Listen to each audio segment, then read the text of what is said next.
Hello, hello, hello. Thank you so much for tuning in. It's that beat you've heard before. And here we are in the album creation stream, as promised. I'm going to dive right into it for a limited amount of time. So I talk about the subscribers voting with their feet, and I saw more than 200 views for the first patch analysis video. I was surprised to see so much interest, to be honest, just because it's all stuff we've seen in the stream before, but maybe people were using it to sort of catch up on what they'd missed out on. Either way, I don't mind. I'm happy to know that people are interested in observing the album creation process. And we had another person ask in the comments, so why are you doing this in the Nord modular when you could be doing it all in a DAW? And I understand that rationale, especially for the more normal Berlin School stuff. You can and you should do it in a DAW if you want. I think the real advantage here is when it comes to weird clocks or alternative connections between modules. Then there's things that the Nord modular can do that at least some DAWs can't do, or they make more difficult to do. But I don't really question the why. When it comes to music making, I do it, as I said to my friends, because I feel a compulsion to do it. I feel a need to make music, and I'm currently 45 years old. I've been doing it since I was, 14 or so. So the compulsion is not going away. So I'm going to keep on following that instinct. A lot of what I do here is, if it sounds right, if it feels right, it's probably right, or you should do it. That's generally it doesn't apply to all parts of life, but it works for music creation pretty well. So let's dive right in. So previously we looked at all the different patches up to number 64, and we gave them an analysis of usability for this particular album, using yes, no, maybe, unlikely, or likely. So 5 possible grades. Just by applying my analytical brain, I think the smart place to start is with the yes patches, the ones where I strongly felt I wanted to use them. So what I'm going to do now, I'm streaming, which means this will record as a video file, so I can extract the audio from that. I'm going to also see if using Audacity, which is my default audio recording software, I'm going to probably hit record on this and make a copy there as well. But what I will say is when I'm going to take at least 1, maybe 2 or 3 patches today, and as I call it, dub them down to audio. When I say dub down, I come from the School of Music, which was founded by a gentleman named King Tubby. He used to take reggae recordings, fade the vocals out, and then hit record on his master recording console, and play back the song, and then twist the knobs and throw in some echo on the guitar or whatever. Nowadays, a lot of electronic music is made in a similar way, improvising on a mixing board. I won't be using a mixing board here, but my mixing functions will be inside the Nord modular editor itself. So yeah, that's what I'm going to do. I'm going to take the patches and make recordings of them. I should also point out the default setting here is going to have the reverb, which you can hear a bit of on my voice right now. It's set to plate 2 in my sound card. So if there's no reverb at all, the Nord will sound extremely dry and boring. On some other takes, on some other dubs, I'm going to use external pedals such as the microcosm, which people here might have seen in a previous video. But I don't have them in front of me today, so today's will just be with reverb straight to audio. And I can also tell you, although I'm talking right now, as I like to do in a sort of explanatory way, when it comes to the actual dubbing down of the tracks, I'm going to stop talking, and because I want a clean audio recording, and I'll turn my mic to 0. But then I may use text-to-speech to add some commentary so that people listening can hear what I'm doing, and then I can just leave those text-to-speech audio chunks out of my final album, process. So that's probably what you're going to hear today. That's my plan as I go into this. I don't know how much.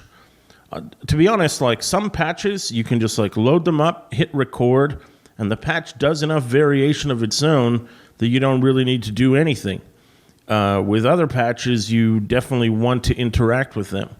So I can't remember or predict where all of the patches we have for today, which side they're going to lean towards, so I don't know how much commentary will be necessary. But at the very least, you should be able to follow the mouse moving across the screen as I grab knobs and tweak them in the editor. And the recorded version will be used, as we say, to add overdubs later. So what am I going to do today? Let's just go in the order that we have. Here's patch 10 loaded up, HeadlessRobo. You can see I've given it a score of yes, and then I said halftime bass, generative percussion, and melody. Okay, those all sound like things which might benefit from the microcosm. They're going to be clocked to, as you can see here, 76 BPM. But let's just run them with reverb this time, because today we don't have the microcosm in front of us. Oh, I don't need that right now, thank you. So I'm just going to go full screen on here. I'll go back to Excel if I need it. So I've got the mixer down here with the different voices. Let's bring up the voice. Let's bring up the patch.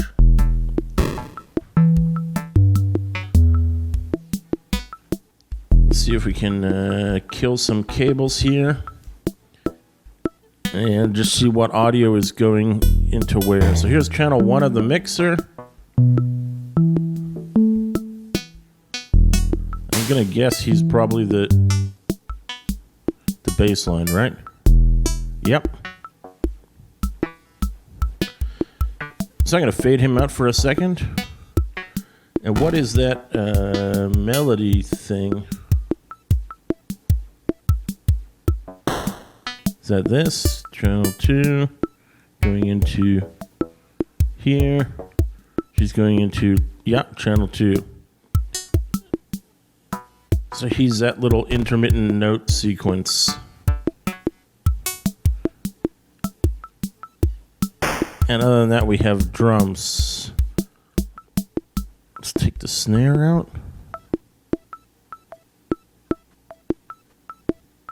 Sounds like I took the kick out. Yeah, that's the kick. That's weird. It says snare 1 on it.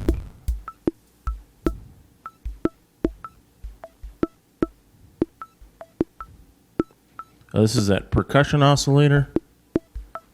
And another one. Oh, they're tuned to different notes. That's right. So where'd my kick go? This says kick drum.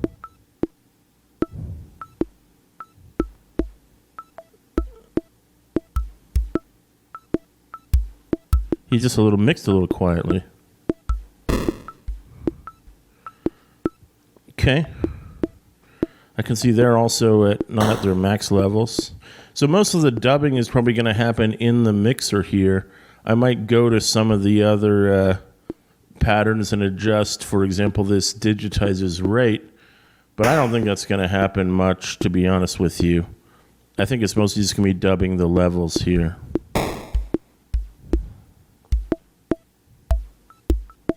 I think this is good to start with. Okay, good. Okay, I'm going to hit record now and dub this one down. So here we go. And the microphone is now off.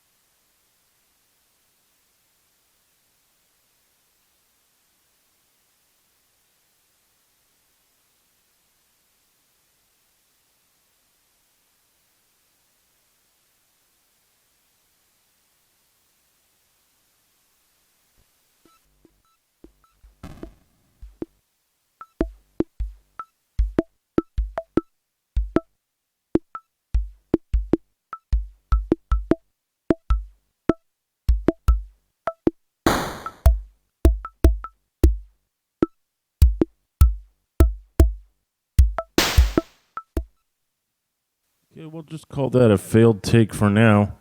Oh, I can see. There's what happened. Okay, I was trying to record my signal, but I was only getting a blank output. And as I can see now, when I turn up my mic is on channel 1. So let's just try recording that again. This only gives me...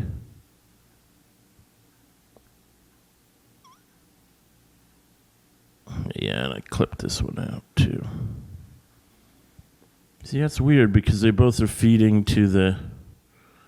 I don't understand, man. Okay, I'm going to turn the mic off, plug the Nord modular into channel 1, and record it that way just so we can get going here today.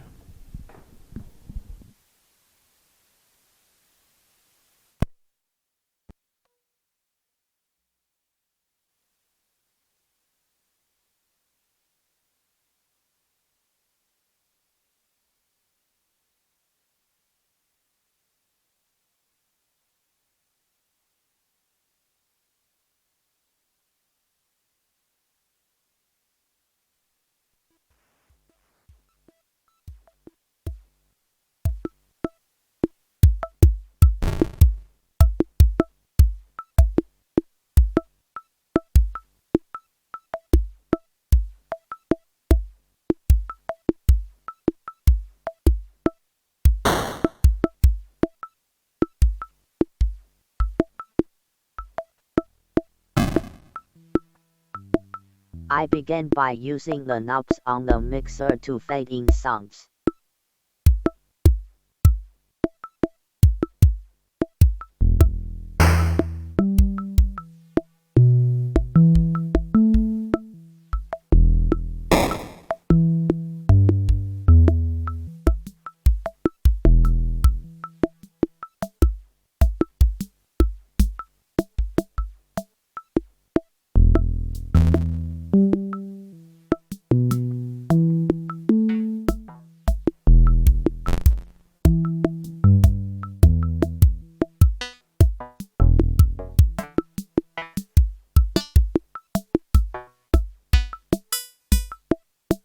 Later it becomes easier to use the mute buttons to turn sound sources off and on.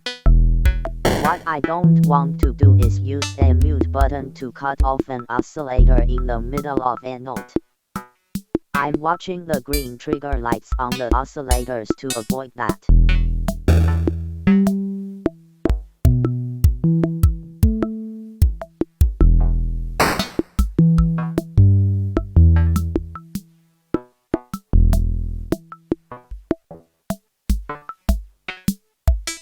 And I dragged the sample rate of the digitizer down a bit.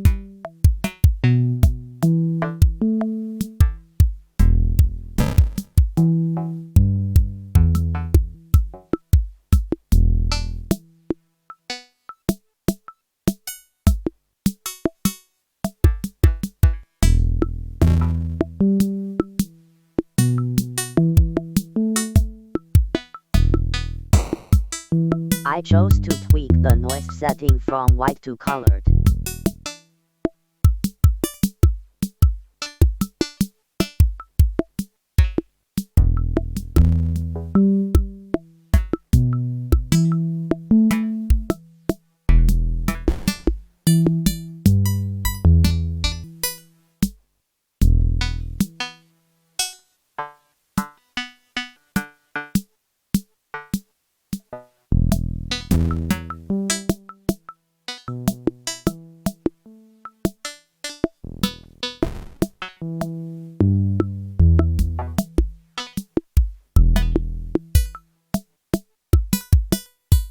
I opened up the filters on the melodic oscillators. But now I don't really think that was necessary.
Okay, so that was one dub down there. In addition to knob twisting, I was doing some muting of oscillators.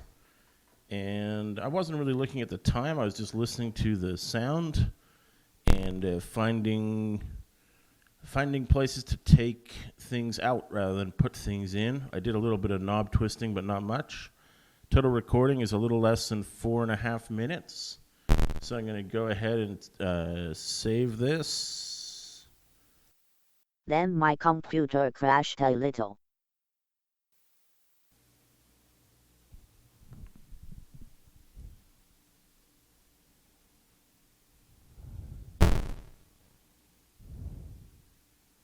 Maybe that guy was right. Maybe I should have recorded it in a DAW. Not that DAWs don't crash, of course. They totally do. So I'm going to call this one 10, which is the number of the patch. And I'm going to just call it dub 01, no verb. No, just put verb, because it does have verb.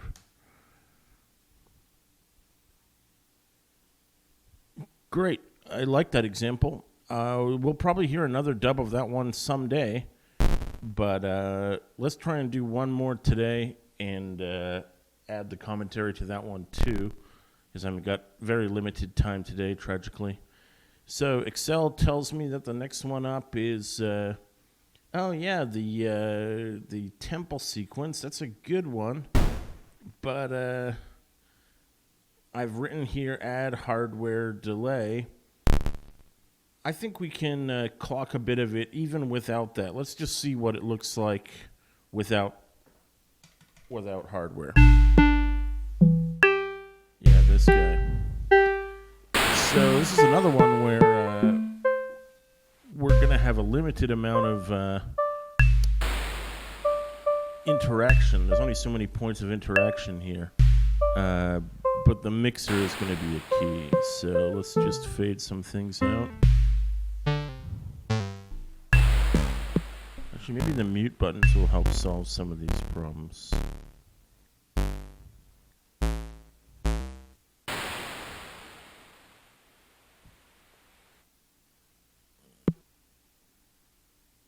Okay.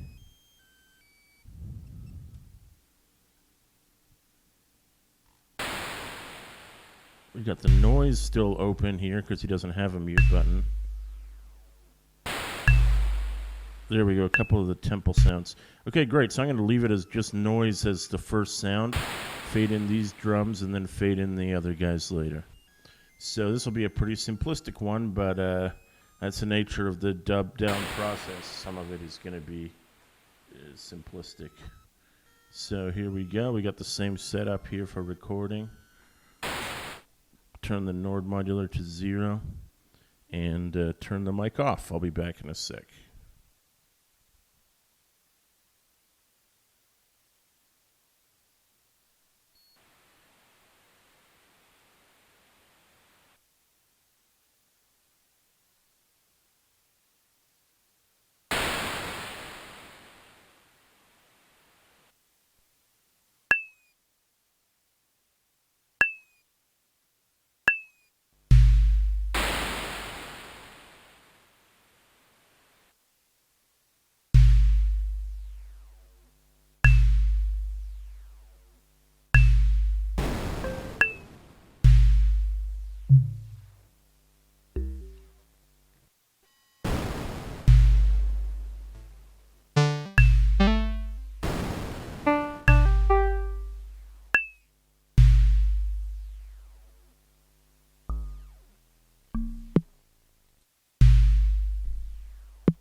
I'm not sure why I suddenly had the idea to mess with the main tempo here, but I went for it.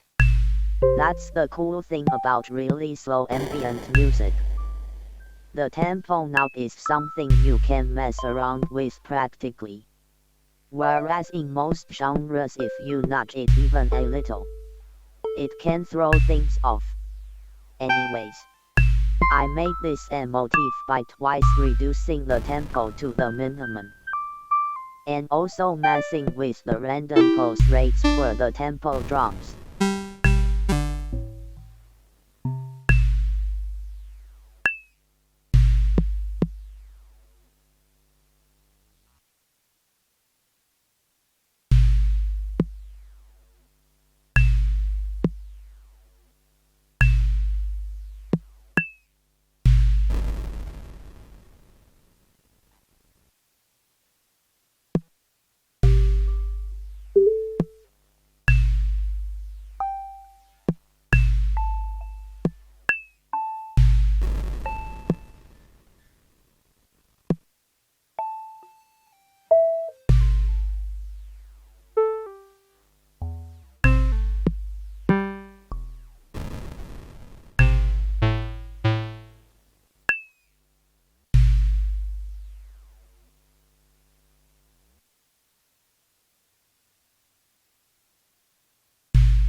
At this point, I did actually cut off an oscillator. So later in the master recording I'm gonna delete that mistake.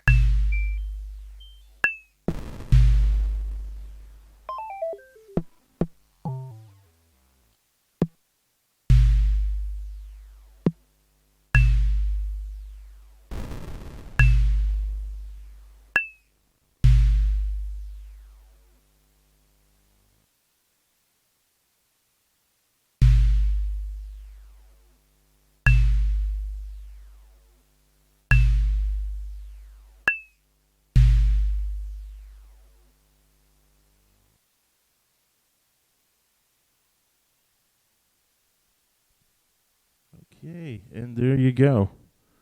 Another odd one. I ended up messing with the tempo and some other things. I guess I don't want to repeat myself here. I don't really know what I'm going to put in the voiceovers, but I hope it works out. Anyway, that's the limited amount of time I had today. So I've dubbed down these 2 recordings. As definitely promised, I will still be bringing new, I guess you want to call them, patch building projects to the standard stream. I'm not going to stop at patch 64. I'm going to keep on going. But I saw what I think is support for the album creation process, so I'm going to take advantage of it, and hope you guys find this stuff interesting. By the way, the Patreon is up. If anybody wants to join, there was people talking about supporting Moo via the Patreon, and you can go to patreon.com/ambientsynthsinthewild. The link is also in my bio in YouTube, so feel free to take a look if you want to check it out. Thank you so much, and we'll see you again very soon. Peace.